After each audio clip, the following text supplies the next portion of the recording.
صراط الذين أنعمت عليهم غير المغضوب عليهم ولا الضالين اللهم صل على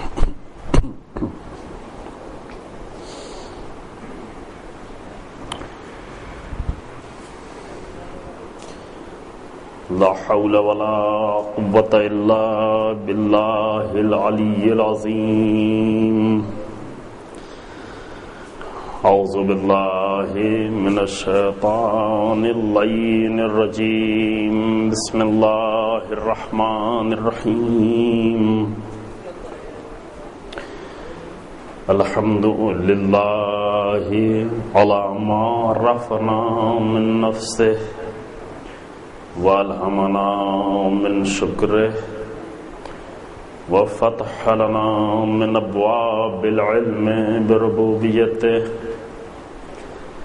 ودلنا عليه من الإخلاص له في توحيده وجنبنا من الإلحاد والشك في أمره حمدا لا منتهى لحده ولا حساب لعدده ولا مبلغ لغايته ولا انقطاع لعمده حمدا يكون وصلة إلى طاعته وعفوه ووسيلة إلى جنته وخفيرة من عذابه والصلاة والسلام التحية والإكرام على خير خلقه وأشرف بريته وحامل وحيه ومبلغ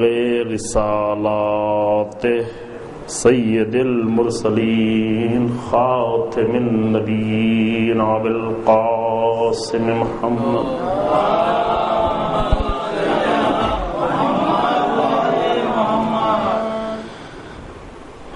ثم الصلاة والسلام على أهل بيته الأطيبين الأطهرين المعصومين المظلومين الذين أذهب الله عنهم الرجس وطهرهم تطهيرا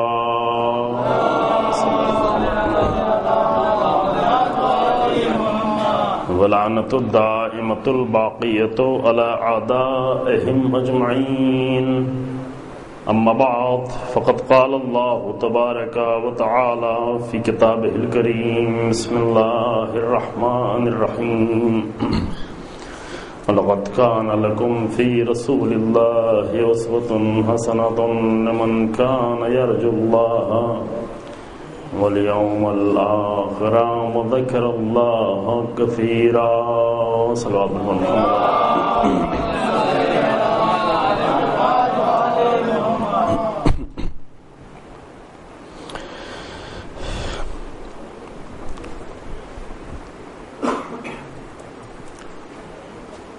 قرآن مجید میں سورہ احزاب کی عیسیٰ کریمہ کے ذیل میں یہ ہماری چوتھی گفتگو ہے جو پروردگار نے توفیق دی اور آخری بھی ہے، اس لیے کہ یہ سلسلہ ابھی انشاءاللہ جاری رہے گا، لیکن بندے کو اتنی فرصت تھی اور آپ کی خدمت میں حاضر ہونے کی، لہذا یہ آخری گفتگو کہ انبیاء نے اور خاص کر پیغمبر اکرم صلی اللہ علیہ وآلہ وسلم نے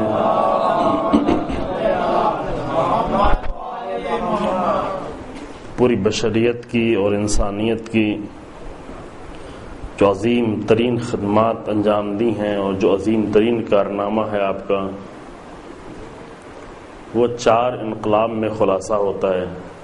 4 بڑا انقلاب پیدا کیا رسول گرامی کی ذات نے۔ تمام انبیاء اسی راستے میں کوشش کرتے رہے، لیکن آخری نبی کے ذریعے سے یہ انقلاب اپنے آخری مرحلے میں داخل ہوا، اتنا تبدیل کیا، اتنا تبدیلی آئی اور اتنا بہتر بنایا کہ آخر میں قرآن نے آ کر سند دے دی رسول اللہ کو کہ آپ کے ذریعے سے الیوم اکملت لکم دینکم واتممت علیکم نعمتی ورضیت لکم الاسلام دینا. یہ ان تمام انقلاب کا خلاصہ ہے جو آ کر ولایت میں اور غدیر میں آ کر مکمل ہوتا ہے، کہ شاید آخر میں تھوڑی اس کی طرف اشارہ کیا جا سکے آپ کی خدمت میں. ایک پورے نظام اور ایک پورے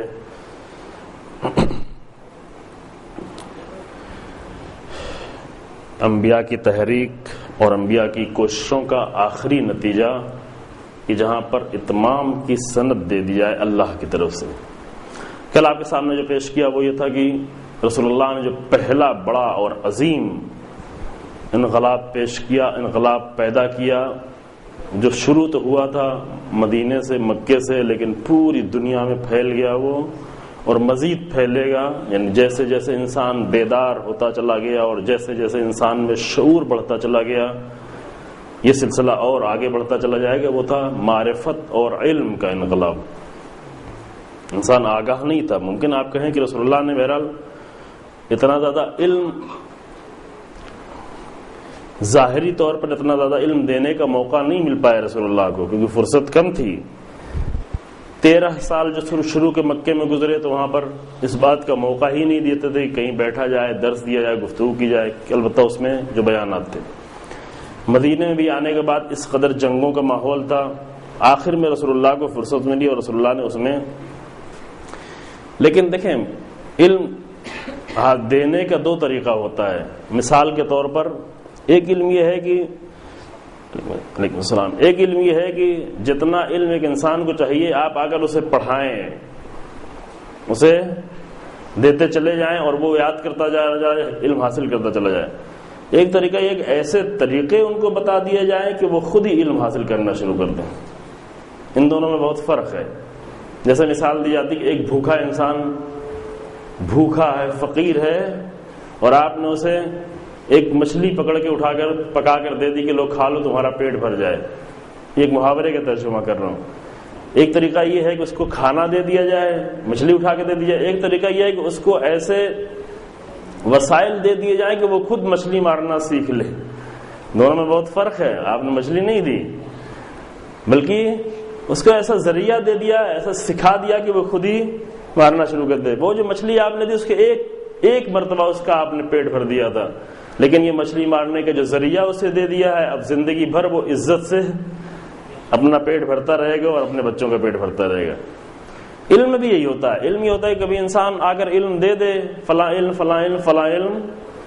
ایک یہ ہوتا ہے کہ نہیں، آ کر ایسے وسیلے پیدا کر دے انسان کی جب تک انسان باقی ہے ان وسیلوں سے علم حاصل کرتا چلا جائے. بہرحال رسول اللہ کو اتنی فرصت نہیں تھی کہ سارا علم رسول اللہ خود دیں. وقت نہیں تھا اتنا، فرصت نہیں تھی اتنی. پھر رسول اللہ نے کیا کیا؟ رسول اللہ نے ایسے اصول اور ایسی بنیادیں دیں اور ان بنیادوں کے ساتھ ساتھ اپنے بات کے لیے ایسا باب علم دیا کہ علم کا سلسلہ جاری رہے. کل آپ کے سامنے میں نے عرض کیا، ذہن کو کھولا، فکر کرنا سکھایا. حدیث آپ کے سامنے پیش کی. یہ ہے جس کے ذریعے سے خود انسان علم حاصل کرنا شروع کرتا ہے. عرب سوچ بھی نہیں سکتا کہ کوئی اگر یہ کہے کہ 1 گھنٹہ سوچ لو. 70 سال کی دیدار آدمی، ابھی دیدار آدمی کہتا ہے کہ چھوڑو، علم حاصل کرنا چھوڑو، پڑھنا چھوڑو، فکر کرنا چھوڑو، آؤ عبادت کرو. رسول اللہ اس کے بالکل برعکس کہہ رہے ہیں. رسول اللہ کیا کہہ رہے ہیں؟ رسول اللہ کہہ رہے ہیں کہ نہیں، تم 1 گھنٹہ فکر کرو، یہ 70 سال کی عبادت سے بہتر ہے. ہم جیسا مولوی اگر آئے تو کہے کہ نہیں، زیادہ نمازیں پڑھو، زیادہ روزے رکھو. رسول اللہ جیسا اللہ کا مبلغ اگر آئے گا تو کیا کہے گا کہ 1 گھنٹہ تم فکر کرو. تو یہ 70 سال کی عبادت سے، یعنی رسول اللہ نے یہ ذریعے دیے ہیں کہ جس کے ذریعے سے تم علم حاصل کرنا شروع کر دو. انقلاب اس طرح آتا ہے. انقلاب اس طرح نہیں آتا کہ اگر کوئی چیز بہت دے دی جائے، انسان کو پیٹ بھر دیا جائے، انسان کو جو ضرورت ہے. نہیں، ان کا یعنی بنیادوں کو مضبوط کر دیا جائے.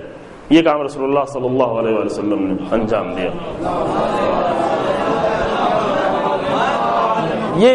یہ پہلا میدان تھا عظیم انقلاب کا. میں نے عرض کیا کہ بہرحال وہ ساری چیزیں نہیں پیش کی جا سکتی جو پورے طریقے سے آپ کے سامنے کھل کر آئے کہ کس طرح سے یہ سلسلہ جاری ہوا اور یہاں تک کیسے پہنچا.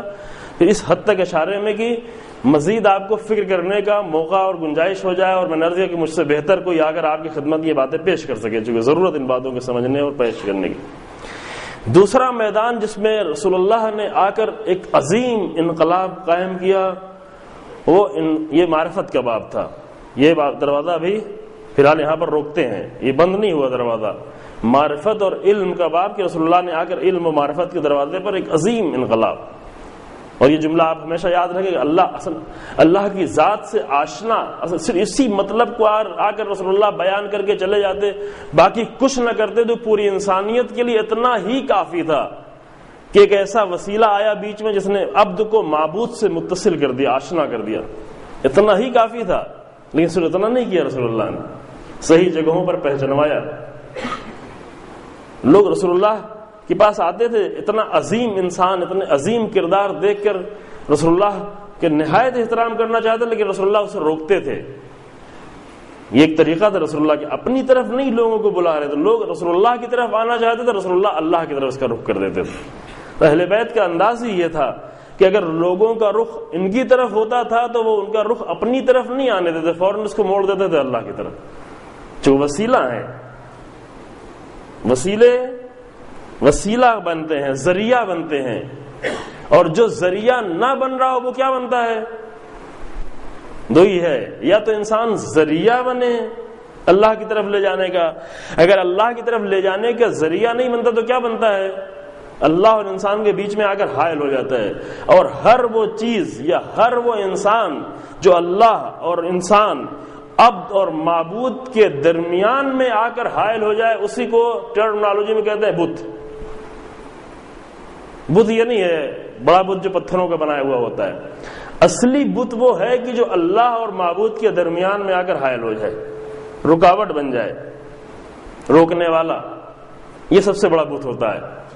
اہل بیت علیہ السلام کیا تھے کہ جیسے ہی انسان کا رخ, رسول اللہ جیسے ہی انسان کا رخ ہوتا تھا انبیاء کی طرف, رسول کی طرف, اہل بیت طرف, فوراً اس کے رخ کو پروردگار کی طرف موڑ دیتے, سزائیں دیتے, سخت سزائیں. اگر کوئی ایسا کرنا بھی چاہتا تو سخت سزائیں دیتے تھے تاکہ ہر چیز اپنی صحیح جگہ پہ ہو.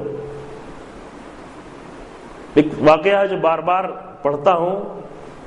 پچھلے سال میں نے ایک بہت ہی یہیں بنگلور میں تھے تو وہاں پر ایرانی ٹیلی ویژن چینل پہ تقریر آ رہی تھی. آیت اللہ مصباح یزدی جو واقعی ایک عظیم انسان ہے, ان کی تقریر پہلی مرتبہ میں نے ان سے یہ جملہ سنا, اس کے بعد میں کئی مرتبہ یہ بیان کر چکا ہوں چونکہ اس میں بہت ہی اہم نقطہ پوشیدہ ہے. بیان ایک جوان کا واقعہ بیان کر رہے تھے. کہہ رہے تھے ایک جوان آیا رسول اللہ کے پاس اور آ کر کہنے لگا یا رسول اللہ میں آپ کو بہت چاہتا ہوں. یہ بات مکمل ہو جائے تاکہ میں دوسرے مرحلے میں داخل ہوں. کہ یا رسول اللہ میں آپ کو بہت چاہتا ہوں, اور دل سے کہہ رہا تھا, چونکہ رسول اللہ کو یہ پسند نہیں تھا کوئی آ کر رسول اللہ کے سامنے تعریف کرے, بالکل پسند نہیں تھی. ہم جیسے رسول اللہ نہیں تھے کہ ہماری بہت جتنا تعریف کی جائے گا اتنا اچھا ہے. معیار یہ بنائے کہ فلاں انسان کی گفتگو کتنی اچھی تھی, کہا دیکھو تعریف کتنی کرنے والے ہیں, اور تعریف کا معیار بھی کیا ہے کہ صرف شور و گل ہو جائے. کہ رسول اللہ کو یہ چیزیں پسند نہیں تھی. رسول اللہ کہتے تھے اگر کوئی تمہاری تعریف کرے اس کے منہ پہ خاک ڈال دو, اگر خاص کر چاپلوسی والی تعریف ہو خاک ڈال دو. لیکن وہ جوان آیا اور آ کر یا رسول اللہ میں آپ کو بہت چاہتا ہوں, دل سے کہہ رہا تھا. تو رسول اللہ سمجھ رہے چونکہ رسول اللہ باطن سے آگاہ ہیں انسان کے. رسول اللہ مسکرائے اور کہا کہ یہ بتا کہ تو مجھے زیادہ چاہتا ہے یا اپنے باپ کو زیادہ چاہتا ہے؟ سوال آسان ہے یا مشکل ہے؟ آسان سوال ہے. اس نے جواب دیا رسول اللہ آپ کو زیادہ چاہتے ہیں. دل سے جواب دیا, واقعاً باپ کو نہیں آپ کو زیادہ چاہتے ہیں. آپ کے لیے اپنے باپ کو ہم قربان کر سکتے ہیں. باپ کچھ چاہ رہا اور رسول اللہ کچھ چاہ رہا تو ہم آپ کی بات مانیں گے, باپ کی بات نہیں مانیں گے. جہاں ٹکراؤ ہو رہا ہو, جہاں ٹکراؤ نہیں ہو رہا وہاں باپ ہی کی بات ماننی ہے, لیکن جہاں ٹکراؤ ہو رہا ہے آپ کی بات مانیں.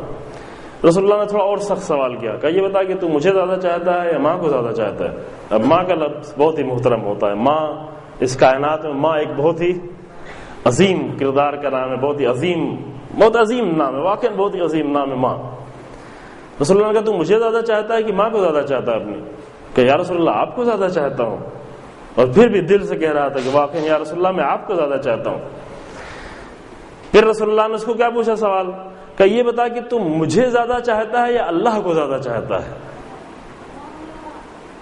دیکھیں یہاں پر معیار بتایا جا رہا ہے. رسول اللہ یہ سوال قائم کر کے ہمیں معیار بتا رہے ہیں کہ چاہتے کہاں کہاں کیسے ہوں. کہیں اس میں نظام خراب نہ ہو جائے. نظام خراب ہو جائے تو پورا دین خراب ہو جاتا ہے انسان کا, سب کچھ تباہ ہو جاتا ہے. اور وہ تباہی ہم دیکھ رہے ہیں, ابھی وہ تباہی ہمیں ابھی نظر آ رہی ہے. ابھی ہم کہا گیا بعض جگہوں پر ایسے نادان آ کے کہا کہ معاذ اللہ اللہ کی ذات محدود ہے اور امیر المومنین اسلام کی ذات نامحدود ہے. ایسے جملے کہے کہ آپ کی اسی اسٹیٹ میں, ہم نام نہیں لیتے ہیں, چلیں, یہ سب کہا, یہ کیا جا رہا ہے. یعنی کیا؟ یعنی اپنے مناسب جگہ پر امور کا نہ ہونا. یہ پورے انسان کی, صرف دین ہی نہیں, پورے انسان کی پوری شخصیت کو تباہ کر دیتا ہے. ابھی ممکن ہے کہ ایک جگہ ایسی جہاں سے علم کبھی پھیلا, ابھی وہاں سے جہالتیں پھیل کے جا رہی ہیں دوسری جگہوں پر. کیوں؟ یہی باتیں آتی ہیں جب انسان کو صحیح چیز نہیں سمجھ میں آ رہی. رسول اللہ نے آ کر اس کو معیار سمجھایا, یعنی وہ تو جانتا تھا, رسول اللہ نے ہم کو معیار سمجھایا کہ یہ بتا کہ تم مجھے زیادہ چاہتا ہے, جو رسول اللہ کو تو دیکھ رہا ہے, رسول اللہ کے کردار کو دیکھ رہا ہے, رسول اللہ کی عظمتوں کو دیکھ رہا ہے, رسول اللہ کی فضیلتوں کو دیکھ رہا ہے, بالکل نظروں کے سامنے. اللہ تو دکھائی نہیں پڑ رہا ہے انسان کو. اللہ کو دیکھنے کے ایمان بالغیب چاہیے, ایمان بالغیب نہیں تو انسان نہیں دیکھ پاتا. تبھی ان مشکلات میں دو چار ہوتا ہے. یہ سخت سوال اس سے پوچھا, کہا استغفر اللہ. جواب اس کا کیا تھا؟ جب رسول اللہ نے پوچھا کہ تو مجھے زیادہ چاہتا ہے کہ اللہ کو زیادہ چاہتا ہے, کہا استغفر اللہ, یا رسول اللہ آپ کو تو اللہ کی وجہ سے چاہتے ہیں. اگر آپ کو چاہتے ہیں تو اس لیے چاہتے ہیں کہ اللہ کی وجہ سے چاہتے. اللہ نے آپ کو سب کچھ دیا اس لیے چاہتے ہیں, ورنہ آپ کو ہم کیوں چاہتے؟ ہماری چاہت آپ سے اللہ کی وجہ سے ہے. یعنی یہ اگر انسان یہ معیار صحیح ہے تاکہ انسان چاہتوں کے معیار سے آشنا ہو کہ اس کی پوری دین پوری دنیا تباہ نہ ہو جائے. یہ تباہ ہو رہا ہے, واقعاً تباہ ہو رہا ہے. اور دردناک یہ ہے کہ امیر المومنین علیہ السلام کے نام پہ انسان تباہ ہو رہا ہو. ایسے انسان تباہ ہو, گمراہ ہو, بہت سارے 7-8 ارب لوگ دنیا میں گمراہ ہوں, کچھ لوگ اور گمراہ ہو جائے تو کوئی فرق پڑتا ہے؟ کوئی اتنی بڑی مشکل, البتہ برا ہے, دردناک ہے. لیکن ٹھیک ہے, جہاں 7 ارب لوگ 6.5 ارب لوگ گمراہ ہو رہے ہیں وہاں پہ کچھ لوگ اور ہو جائیں گے تو کچھ شہر کے لوگ اور ہو جائیں گے, اتنا بڑا مسئلہ نہیں ہے. لیکن دردناک اس وقت ہوتا ہے کہ امیر المومنین علیہ السلام کے نام پر یہ باتیں کی جائیں, یہ بہت دردناک ہو جاتا ہے. ایک جملہ میں بعض جگہوں پہ عرض کر چکا ہوں کہ امیر المومنین علیہ السلام ایسے ہی بہت زیادہ مظلوم ہیں, علی بن ابی طالب کی ذات پر ایسے ہی بہت زیادہ ظلم ہوا ہے, اب مزید ظلم نہ کریں, ظلم کی انتہا نہ کر دیں.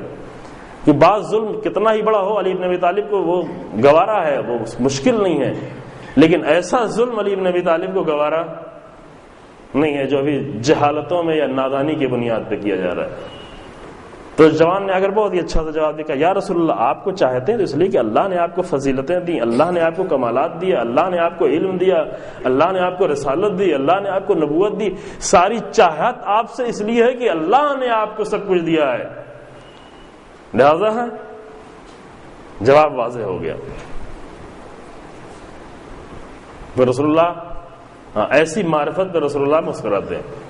امیر المومنین صلی اللہ علیہ وسلم آپ کو چاہتے ہیں, کس لیے چاہتے ہیں؟ اللہ کی وجہ سے آپ کو چاہتے ہیں.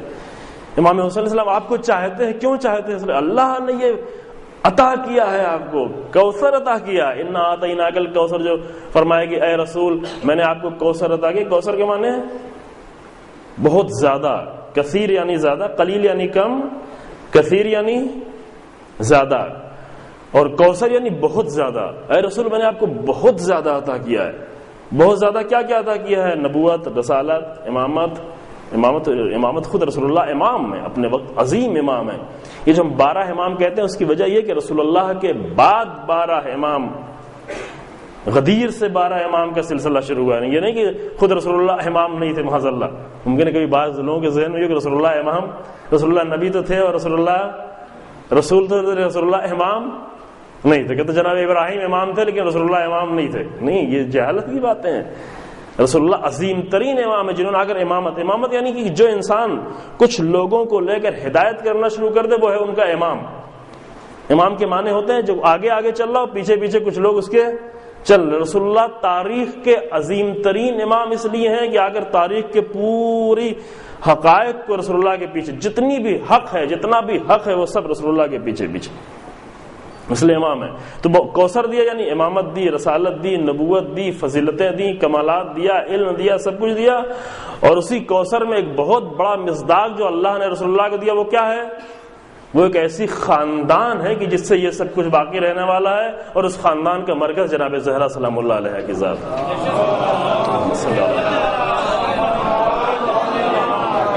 کوثر کے ہم کہتے ہیں کوثر یعنی جناب فاطمہ زہرا، یہ جناب زہرا مصداق ہیں ایک کوثر کا۔ جیسے کہا جاتا ہے نور یہ بھی ہے، نور وہ بھی ہے، نور سورج بھی ہے، نور روشنی بھی ہے، لیکن ایک بہت بڑا نور جو ہے وہ سورج ہے۔ یہ ایک مصداق، یہ بھی ایک مصداق نور ہے، وہ بھی ایک شمع جو جل رہی ہے وہ بھی نور ہے۔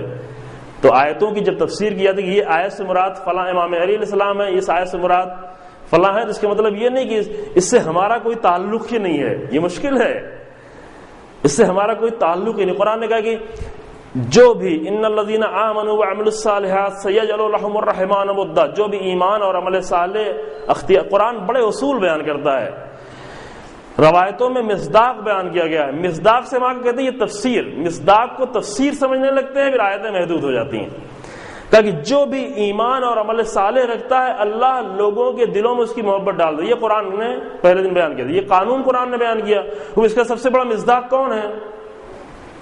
سورج جیسا مصداق، جیسے نور کا سب سے بڑا مصداق ہمارے سامنے سورج ہے، اس کے سورج جیسے مصداق وہی ہے، اہل بیت ہے، رسول اللہ کی ذات ہے، امام علیہ السلام کی ذات ہے۔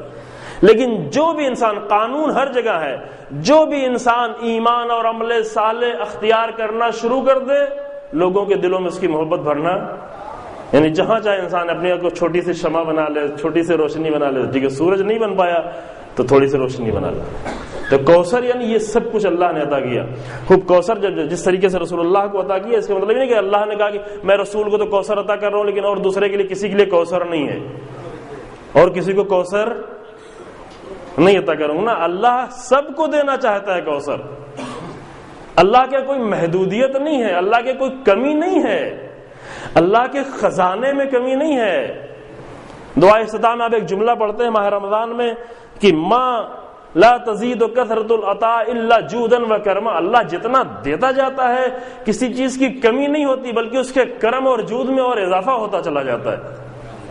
محدود لوگوں کے جہاں جیب محدود ہے وہاں سے کچھ نکلا تو کچھ کم ہو گیا، اللہ کے تو کمی نہیں ہے۔ تو ایسا نہیں کہ اللہ رسول اللہ کو تو کوثر دے رہا باقی کسی کو کوثر یعنی وہی ترجمہ اس کا نہیں بہت زیادہ، اللہ رسول اللہ کو تو بہت زیادہ دے رہا ہے لیکن اور سب سے منع کیا ہے۔ یعنی کوثر آپ کے لیے بھی ہے، ہمارے لیے بھی ہے، سب کے لیے کوثر ہے، لیکن مشکل ہماری کیا ہے؟ ہماری مشکل یہ ہے کہ ہمارے اندر اتنا ظرف نہیں ہے کہ کوثر کو اٹھا سکے اور سنبھال سکے، کم ہے ہمارے پاس، ظرفیت نہیں ہے۔ مثلا آپ ایسے ہاتھ ایسے اٹھائے، کوئی ٹرک میں لا کر پھل دے رہا ہو، آپ کہیں کہ ایک ٹرک مجھے پھل دے دو، ہاتھ آپ کا اتنا پھیلا ہوا ہے اور آپ کیا مانگ رہے ہیں؟ ایک ٹرک مانگ رہے ہیں، تو ایک ٹرک دے پائے گا اس ہاتھ میں گنجائش نہیں ایک ٹرک پھل لینے کی۔ ہاتھ بڑا ہو، اگر ایک ٹرک لینا ہے تو جا کے بڑی چیز کوئی لے کے آئے انسان، تو اس کو بڑی سی جگہ چاہیے، ایک روم چاہیے، ایک اسٹور چاہیے، ایک کمرہ چاہیے تاکہ یہ ٹرک وہاں پہ اتارا جا سکے۔ ہم لوگوں کی حالت ایسی ہے کہ ہم ہاتھ پھیلا کے کہہ رہے ہیں کہ مجھے کیا دے دیا جائے۔ قانون اللہ نے کسی کے لیے روکا نہیں ہے، اللہ نے سب کے سامنے اٹھا کے رکھ دیا۔ دیکھیں لیتا کون کتنا، جتنا زیادہ انسان اپنے ظرف کو بڑھاتا چلا جائے اتنا زیادہ لیتا چلا جائے۔ کمال یہ ہے، رسول اللہ کی ذات کا کمال یہ ہے کہ رسول اللہ نے اتنا عظیم اپنا ظرف رکھا کہ کوثر آتا چلا گیا، اللہ دیتا چلا گیا، رسول اللہ لیتے چلے گئے۔ اور یہ کوثر قرآن نے کہا کہ اللہ نے رسول اللہ کو دیا، اس کا مطلب یہ نہیں کہ امام علیہ السلام کو نہیں دیا، امام حسین السلام کو نہیں دیا، نہیں، سب کو دیا، ان کے پاس بھی کوثر ہے، ان کو بھی اللہ نے بہت کچھ دیا ہے۔ تو جو مار رہے ہیں یہ تھوڑا وسیع پیمانے میں آ کر دیکھیں، کوثر محدود نہیں کیا، ہم کوثر میں سے بہت کم لے پائے، کوثر تو چھوڑیں، کثیر بھی نہیں لے پائے، قلیل لیا۔ بعض لوگ تو قلیل بھی نہیں لیتے ہیں، اللہ کہتا ہے میں دینا چاہ رہا ہوں، کہتا نہیں مجھے نہیں چاہیے، ہوتا ہے نا کبھی، دے رہا ہوں تم لو، کہ نہیں مجھے نہیں چاہیے۔ اللہ کہہ رہا ہے تمہیں اچھا میٹھا پانی دے رہا ہوں، کہ نہیں مجھے گندا پانی چاہیے۔ انسان ہوتا ہے، وہ اللہ نے سب کو دینا چاہا لیکن ہم نے نہیں لیا، ہم نے جا کے شیطان سے کہا نہیں اللہ سے نہیں چاہیے، شیطان سے چاہیے۔ شیطان دے رہا ہے ہم لے لیتے، اللہ دیتا کہ نہیں مجھے اللہ سے نہیں چاہیے۔ رسول اللہ نے آ کر اللہ سے لیا، امام علی علیہ السلام نے آ کر اللہ سے لیا، امام حسین السلام نے آ کر اللہ سے لیا، جناب زہرا سلام اللہ علیہ نے آ کر 18 برس کی عمر میں اللہ سے کتنا لیا، لینے کے لیے بہت زیادہ عمر بھی ضرورت نہیں ہے. 18 برس کی عمر میں کوثر آ کے اللہ سے لے لیا جناب زہرا سلام اللہ علیہ. خود بھی کوثر ہے, کوثر بھی لیا. تو یہ اللہ نے دیا اور لینے والوں نے لیا. علم بھی کثرت سے, علم سے پوری دنیا کو علم سے آگاہ کر دیا. دوسرا بڑا انقلاب, میں نہیں چاہتا کہ جلدی رکوں لیکن مجبوراً رکنا پڑ جا رہا ہے وقت واقعا. دوسرا عظیم انقلاب جو رسول اللہ کے ذریعے سے انسانیت کو اندر آیا, وہ کیا آیا؟ صرف مسلمان نہیں, صرف شیعہ نہیں, صرف عرب نہیں, پوری انسانیت کو ملا. وہ کیا تھا؟ وہ اخلاقی تربیت کا انقلاب. تربیت کے میدان میں انسان زیرو ہوتا چلا گیا تھا, زیرو, صفر, بالکل زیرو. یہ بات صرف عرب کے نہیں ہے, اس زمانے کے پورے کلچر کو اگر اٹھا کر آپ مطالعہ کرنا شروع کریں تو ابھی ہے, لکھا ہوا ہے. اس زمانے میں مصر میں کیا تھا, ہند میں کیا تھا, روم میں کیا تھا, ایران میں کیا تھا, عرب میں کیا تھا, ان کے اخلاقیات کیا تھے, ان کا رہن سہن کیا تھا, وہ پورا لکھا ہوا موجود ہے, تاریخ موجود ہے. رسول اللہ نے اگر پوری تاریخ کو اگر اخلاقی لحاظ سے, فضیلتوں کے لحاظ سے, اخلاق یعنی فضیلتیں, اخلاقی فضیلتوں کا سارا, ائمہ علیہ السلام کی بارگاہ میں اگر جائیں فضیلتیں دیکھنے کے لیے تو کیا دیکھیں؟ ان کا وہ اخلاق, اخلاقی مورل ویلوز, یہ فضیلتوں کا سرچشمہ ہے. معرفت بھی فضیلتوں کا سرچشمہ ہے, علمی دنیا, اس دوسرے اخلاق. ہم فضیلتوں کے نام پر کبھی کبھی آ کر کچھ معجزات پڑھ رہے ہوتے ہیں. ایک نقطہ اور واضح کر دیں یہاں پر, یہ کچھ تھوڑے معجزات, تھوڑے سے کچھ کارنامے پڑھ رہے ہوتے ہیں, کہتے ہیں یہ امام علیہ السلام کی فضیلت ہے. ان معجزات میں بھی کچھ تو ہیں, کچھ ایسے ہیں کہ خوب, چونکہ ایک بہت 70 سال تک بنی امیہ امام علیہ السلام کی دشمنی میں لگے رہے, تو ادھر سے کچھ لوگ آ کر امام علیہ السلام کے لیے کچھ چیزیں لکھتے رہے, کچھ صحیح چیزیں بھی لکھتے رہے, بہت ساری چیزیں اچھی نیت سے لکھا ان لوگوں نے, لیکن وہ حقیقتیں نہیں رکھتی. اللہ نے بہت ساری معتبر چیزیں بھی ہیں اور غیر معتبر چیزیں. پڑھتے ہوئے انسان کو احساس بھی ہو جاتا ہے کہ انسان یہ تو امام علیہ السلام کی فضیلت بیان کر رہا ہے, لیکن در حقیقت اس میں کوئی گوشہ ایسا موجود ہے کہ جو امام کی توہین کر رہا ہے. کیوں؟ اس لیے کہ وہ صحیح نہیں ہے, انسان ناقص فکر سے انسان نے سوچا ہے. وجہ اس کی یہی تھی کہ چونکہ بنی امیہ دشمنی پہ تلا ہوا تھا, تو کچھ لوگ آ کر حقیقی فضائل بیان کرتے تھے, کچھ نادان لوگ آ کر اپنے اعتبار سے فضیلتیں بیان کرتے, کیونکہ نادان تھے.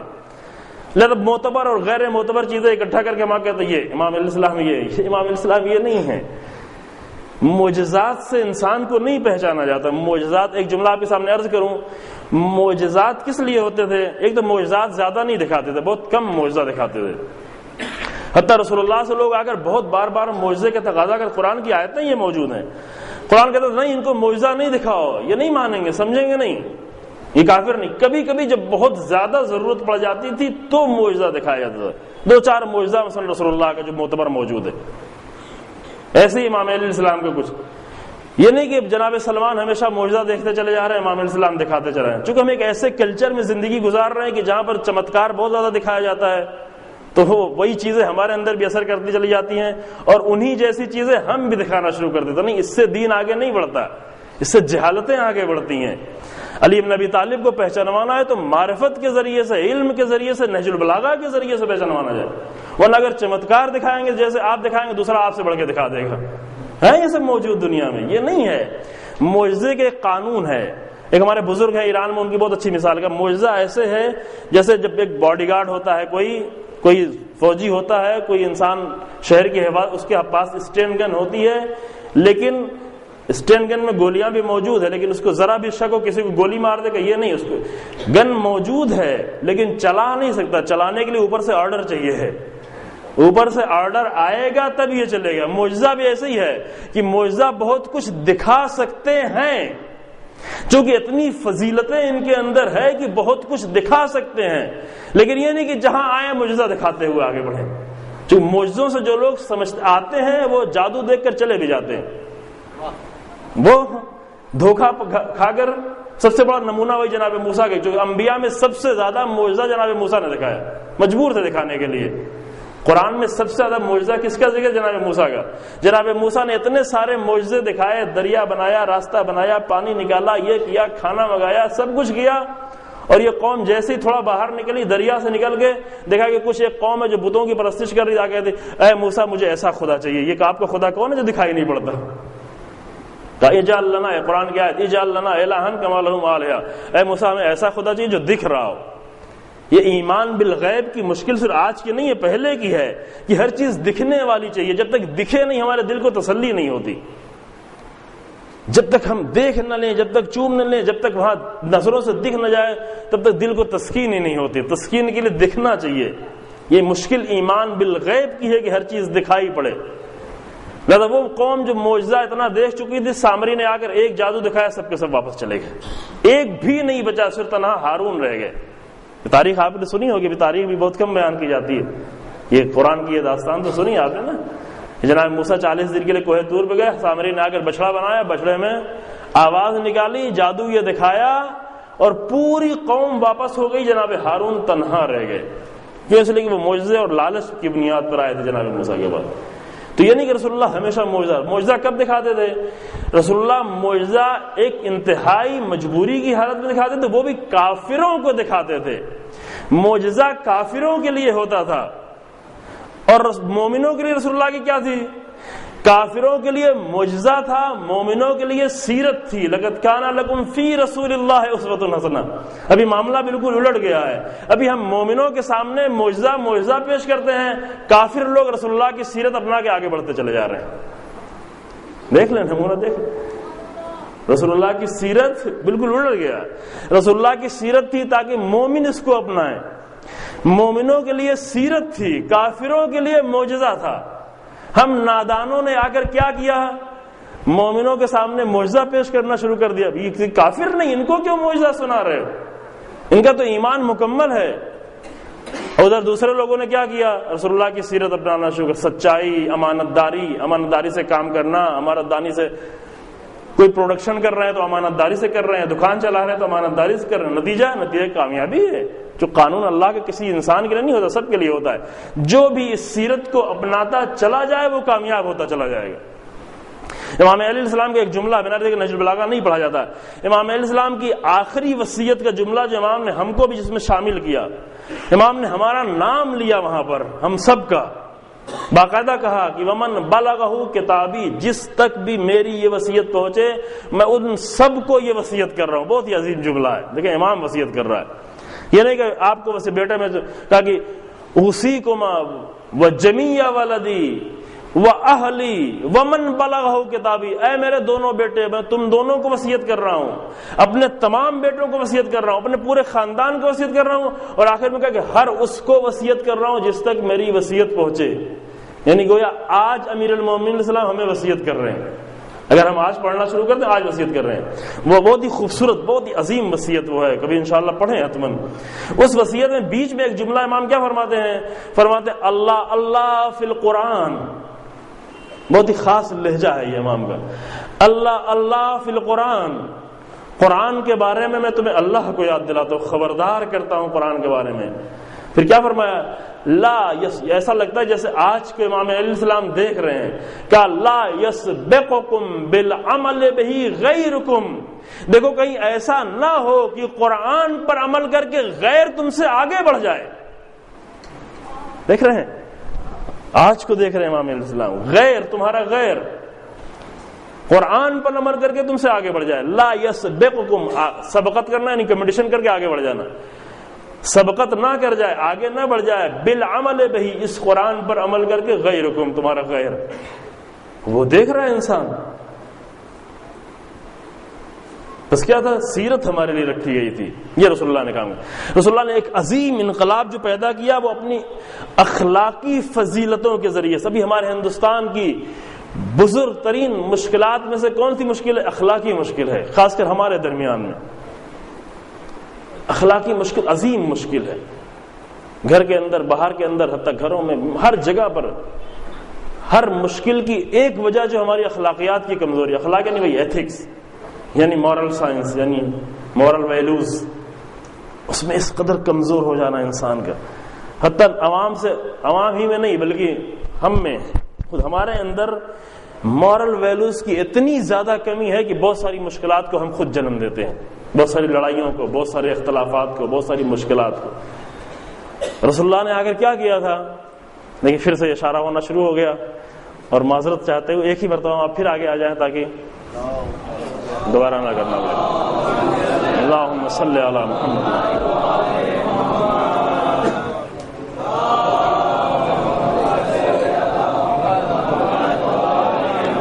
محرل اخلاق کی کمی تباہ کر دے. یہ نہیں کہ اخلاق آخرت کے لیے ہے، نہ اخلاق انسان کو اس دنیا میں حسین بنانے کے لیے. اگر اخلاق نہیں، اخلاق سمجھ تو رہے انشاءاللہ سب نا. رسول اللہ نے فرمایا کہ انما بعثت لاتمم مکارم الاخلاق، اصل میں آیا اس لیے ہوں تاکہ اخلاقی فضیلتوں کو اپنی معراج پر پہنچا دوں، اور پہنچایا رسول اللہ نے. قرآن نے آگے کہا کہ لقد انک علی خلق عظیم، اے میرے حبیب تو عظیم اخلاق کی منزل پر. رسول اللہ بھی، قرآن بھی کہہ رہا ہے، رسول اللہ خود بھی کہہ رہے ہیں. عظیم انقلاب جو آ کر رسول اللہ نے پیدا کیا، کیا اخلاقی انقلاب پیدا کیا. جو بدترین لوگ تھے اخلاق کے میدان میں آ کر ان کو رسول اللہ نے بہترین بنانا شروع کر دیا. اخلاقی فضیلتیں مجھے نوچ رہے تھے، گھسوٹ رہے تھے، لوٹ رہے تھے. جب مکے والے آئے مدینے والوں نے کہا کہ آدھا ہمارا آدھا تمہارا، لو سب ہم دیتے ہیں. قرآن آگے کہتا ہے اصحاب رسول، اس زمانے کے جو اصحاب رسول تھے جنہوں نے عظیم قربانیاں پیش کی، بعض غلط کرداروں کی بنیاد پر ہم بہت عظیم کرداروں کو بھی اصحاب کے نہیں سمجھ پاتے. وہی ناانصافیاں، بات بہت باطل تھے، بعض منافق تھے، بات بہت فاسد تھے، لیکن جو عظیم کردار انہوں نے پیش کیا، رسول اللہ نے ان کی جو اخلاقی تربیت کی تھی، کیا کیا تھا. ادھر مکے سے پورا مکہ چلائے خالی ہاتھ، کیونکہ سب کچھ چھوڑ کے آنا تھا راتوں رات. زمین چھوڑی، گھر چھوڑا. مکے والوں کا کمال یہ تھا کہ رسول اللہ کے ساتھ آنے کے لیے سب کچھ چھوڑ دیا، سب کچھ چھوڑ دیا. یہ معمولی بات نہیں ہے. ابھی آپ سے کہا جائے ایک مولوی کو آپ کے گھر میں آنا ہے، اس کے پیچھے جاسوس لگا ہوا ہے، مثلا کچھ گڑبڑ ہو سکتی ہے، پولیس آ سکتا ہے آپ کے دروازے پہ، کہ نہیں مجھے نہیں چاہیے، مجھے ایسا آدمی نہیں چاہیے. مکے والوں نے کیا کیا، مدینے والوں نے کیا کیا، مکے والوں نے کیا کیا. کہا آپ کے ساتھ چلنا ہے، کہا نہیں میں ساتھ نہیں جاؤں گا، خطرہ ہے. سارے خطرات کو اٹھایا اور کہاں آئے، رسول اللہ کے ساتھ ساتھ. کہا گھر نہیں چاہیے، دولت نہیں چاہیے. ایسا تو نہیں تھا آج کے زمانے کی طرح سے پراپرٹی اپنی بیچ کے چلے جائیں مثلا حیدرآباد، ایسا نہیں تھا. اور سب کچھ چھوڑ کے آنا تھا. وہ سب کچھ چھوڑ کے وہاں سے چلے آئے. صرف گھر، پراپرٹی، دولت چھوڑ کے نہیں آئے. کوئی اپنی ماں کو چھوڑ کے آئے، کوئی اپنے باپ کو چھوڑ کے آئے، کوئی اپنے بھائی کو چھوڑ کے آئے، کتنے اپنے بیٹوں کو چھوڑ کے آئے، اپنے پورے خاندان کو چھوڑ کے، سب کچھ چھوڑ کے. کس لیے آ رہے ہیں؟ صرف حق کا ساتھ دینے کے لیے. تربیت تھی رسول اللہ کی. اتنا تبدیل کیا تھا رسول اللہ نے. نوچنے چھیننے والوں کو دینے والا بنا دیا. ادھر جیسے یہاں پر مدینے میں آئے، مدینے والوں نے کیا کیا، مدینے والوں نے کہا کہ آؤ ہم اپنے گھر میں بیچ میں پارٹیشن کرتے ہیں، آدھا تمہارا ہے آدھا میرا ہے. قرآن آگے کہتا ہے یؤثرون علی انفسہم ولو کان بہم خصاصہ. اگرچہ وہ خود فقیر تھے، خود مشکل میں تھے، لیکن آنے والے مہمانوں کو اپنے اوپر پریفر کیا. انہوں نے یؤثرون نے ترجیح دی. کہا نہیں تم مجھ سے زیادہ لے کے جاؤ. پارٹیشن کرنے کے بعد جو بہتر والا حصہ گھر کے وہ تم لو، ہم معمولی والے گھر میں رہتے ہیں. یہ کیا، یعنی یہ تربیت کی تھی رسول اللہ نے. توجہ فرمائی آپ نے، یہ تبدیل کیا تھا انسان کو. میں نے کہا کہ تبدیلی کا عمل کتنا مشکل ہے. اس کا بالکل بدل دیا تھا انسان کو. کہا لو یہ لے جاؤ. جنگ کا میدان ہے کہ ہم چل رہے ہیں، جان دینے کے لیے چل رہے ہیں. وہ جو لینا، وہ لوگ جو صرف لینا جانتے تھے، رسول اللہ نے دینے کا ہنر پیدا کر دیا. اب ان کو صرف دینے کی فکر ہے. کہاں تک دینے کی فکر ہے؟ صرف مال نہیں، صرف دولت نہیں، صرف بچے نہیں، جان دینے کی فکر ہے، سب کچھ دینے کی فکر ہے. مدینے سے پورے رسول اللہ کو بلانے کا مطلب کیا، یعنی پورے عرب سے اکیلے جنگ موڑنا. چھوٹا سا مدینہ، اس وقت مدینہ ایک گاؤں جیسا تھا. یہ نہیں کہ مدینہ کوئی بہت بڑا مدینہ تھا. مدینہ اتنا تھا کہ پہلی جنگ میں رسول اللہ کے آنے کے 1 سال بعد تقریباً پہلی جنگ بدر ہوئی، کل 313 لوگ آئے تھے جنگ بدر میں. اتنی بڑا مدینہ تھا. آپ کے مچھلی پٹنہ میں اتنا بڑا نہیں تھا مدینہ. اسکا نام بھی مدینہ نہیں تھا. یثرب اس کو کہتے. جب رسول اللہ آئے تو کہا کہ مدینۃ النبی ہے، یعنی نبی کا شہر. مدینہ یعنی شہر، شہر وہ نہیں تھا. اتنے چھوٹا سا علاقہ، اس نے پورے عرب سے دشمنی مول لی. کس لیے؟ رسول اللہ کے لیے. یہ کیوں تھا؟ یہ تربیت تھی. رسول اللہ نے مبلغ بھیجے تھے. رسول اللہ کے پاس وہ لوگ آتے تھے، رابطہ تھا. اور اخلاقی میدان میں میں کیا عرض کروں کہ میں یہاں پہ نمونے پیش کرنے کی فرصت نہیں کہ کتنا اخلاق تبدیل کر دیا تھا. اگر کہیں بھی آج اخلاقی فضیلتیں اور مورل ویلوز اگر انسان میں نگاہ آ رہی ہیں، نظر آ رہی ہیں، چاہے مومن ہو چاہے کافر ہو، جہاں بھی نظر آ رہی ہیں، اس میں سب سے بڑا کردار رسول اللہ کا کردار ہے. اور وہ بعد میں آنے والے رسول اللہ جب یہاں کچھ کہہ رہے ہیں تو اس کا مطلب ایک سلسلہ. رسول اللہ تنہا ذات نہیں. رسول اللہ اور رسول اللہ کے بعد جو آنے والا علم اور باب علم سب یہاں گفتگو ہو رہی ہے. یہاں انہوں نے آ کر دیا، انسان کو جینا سکھایا، انسان کو سلیقہ سکھایا ہے. البتہ انہی اخلاقیات سے ہم دور ہو گئے ہیں تو آج ہم محروم ہو گئے ہیں. اگر ہم دین میں آ کر دینداری کرتے ہوئے بھی بدترین حالت میں رہتے ہیں کیونکہ اخلاق کے رسول اللہ سے محروم ہو گئے ہیں. ہم بھی محروم ہو گئے، آپ بھی، عوام بھی، ممبر پہ آنے والا بھی، نیچے بیٹھنے والے بھی، ہم سب کے سب. یہ مشکلات، یہ اخلاقی انقلاب تھا. یعنی انقلاب تھا، یہ نہیں کہ کچھ لوگوں کو تبدیل کیا، انقلاب پیدا کر دیا رسول اللہ نے. تیسرا بڑا انقلاب کیا تھا؟ میں جلدی نام لے کے آگے بڑھوں گی. تیسرا عظیم انقلاب رسول اللہ نے کون سا پیدا کیا؟ سوشل انقلاب، معاشرتی انقلاب. معاشرہ کیا تھا؟ ہندوستان میں اس کو بہت اچھی طرح سے ابھی بھی اندازہ لگایا جا سکتا ہے. جو تھوڑا سا مالی اعتبار سے بلند ہو جائے وہ دوسرے انسان کو حقیر، ذلیل، فقیر انسان سمجھنا مشکل تھا. غلاموں کو کس نگاہ سے دیکھتے تھے؟ پوری دنیا کی بات تھی، یہ صرف عرب کی بات نہیں تھی. رسول اللہ نے پہلی مرتبہ آگے دنیا کے سامنے کہا کہ امیر کو غریب پر، عرب کو عجم پر، امیر کو غلام پر کوئی فضیلت حاصل نہیں ہے. فضیلت صرف فضیلتوں کی بنیاد پر ہے، اور سب سے بڑی فضیلت تقویٰ ہے. ان اکرمکم عند اللہ اتقاکم، یہ پیغام پہلی مرتبہ. اس پیغام سے آج بھی دنیا آشنا نہیں ہو پائی ہے. قرآن نے کہا کہ ایھا الناس انما خلقناکم من ذکر و انثى وجعلناکم شعوبا وقبائل، اے لوگوں میں نے تم کو ایک ماں باپ سے پیدا کیا، ایک مرد اور ایک عورت سے. یہ سارے قبیلے اور جو شعوب بنائے ہیں لتعارفوا، یہ صرف پہچاننے کے لیے ہیں، یہ رنگ پہچاننے کے لیے ہے. رنگوں کی بنیاد پر فضیلت نہیں ہے کہ فلاں انسان کالا ہے تو وہ کم ہے، فلاں انسان گورا ہے تو وہ زیادہ فضیلت والا ہے. بعض لوگ اس کو فضیلت سمجھتے تھے، اسی کو فضیلت سمجھتے تھے. ہمارے ایک امام کا رنگ تھوڑا کم ہو گیا تو بہت سارے لوگوں نے نہیں مانا، صرف اس بنیاد پر کہ امام کا رنگ کم ہے، سانولے رنگ کے ہیں. یہ ساری تاریخیں نہیں بیان کی جاتی آپ کے سامنے. اور کتنی سخت منزل آئی امام کے، اس حد تک مانا بہت دردناک تھا. اس حد تک کہا کہ امام کے بیٹے ہی نہیں ہیں. اللہ اکبر! کس بنیاد پہ؟ خالی رنگ. چونکہ غلط معیار جب نظروں کے سامنے آتے ہیں تو انسان سمجھتا ہے کہ یہ فضیلت یہ ہے. کہ یہ سب صرف پہچاننے کے لیے ہے. لتعارفوا، قرآن کہتا ہے. قرآن کیا کہتا ہے؟ ہمارے درمیان میں کیا ہے؟ کہ لتعارفوا، یہ صرف پہچاننے کے لیے ہے. حتیٰ کہ قیافہ شناس بلایا گیا. اتنا لوگوں نے انکار کیا کہ قیافہ شناس بلایا گیا، اور آگے اس نے کہا کہ نہیں، یہ اسی امام کے بیٹے ہیں اور کوئی نہیں ہے. یہ تاریخ کے دردناک واقعات ہیں. کیوں؟ اس لیے کہ ایک پورا قبیلہ کیوں گمراہ ہوگا کہ بڑا بیٹا امام ہونا چاہیے، صرف بڑا بیٹا امام ہو سکتا ہے.